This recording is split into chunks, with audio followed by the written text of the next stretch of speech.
Good morning. এই যে কোকিলটা উড়ে এসে বসলো এখানটাতে। কোকিল পাখিটা বসে আছে চুপ করে, ওই দেখুন নড়ছে।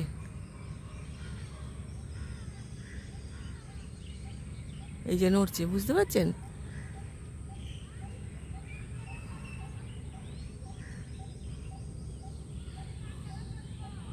অ্যাকচুয়ালি গাছটাতে, এই বট গাছটাতে কাকের বাসা আছে।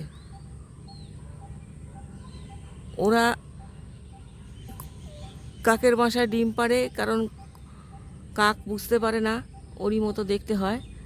এই যে দেখুন, এই দেখুন উড়ে গেল ও। কিন্তু অ্যাকচুয়াল দেখবেন, ওরা কিন্তু সকালবেলা এবং সন্ধ্যাবেলা বেশি ডাকে।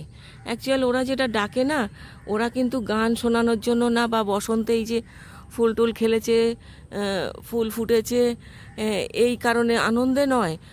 এটা কিন্তু ওরা দুঃখের সহিত ডাকে।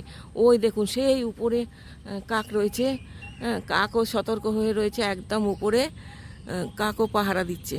হ্যাঁ, অ্যাকচুয়াল ওরা কিন্তু দুঃখের সহিত ডাকে। তার কারণ হচ্ছে ওরা তো বাসা বানাতে জানে না। এবার কি হয়, আমি যখন ফরিদাবাদে ছিলাম, আমি নিজে এটা স্টাডি করেছি বলে, এই দেখুন আর উড়ে, এরাও তকে তকে আছে, কাকও আছে, কোকিলও আছে। খুবই অল্পভাবে দেখাচ্ছি, কারণ বটগাছ তো অনেক উঁচু, অতটা হয়তো আপনারা বুঝতে পারছেন না। যাই হোক, দেখানোর চেষ্টা করছি। তো এদের জেনে মানে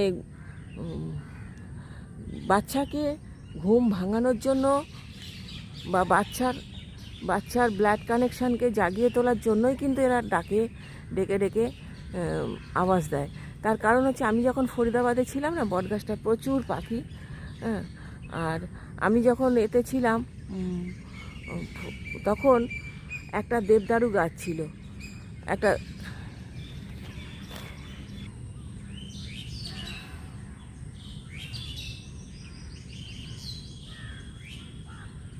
থ্যাংক ইউ ফর ওয়াচিং।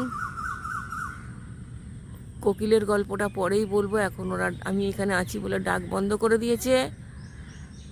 গাছটাতে পুরো বটফল পেকেছে, প্রচুর পাখি ভর্তি।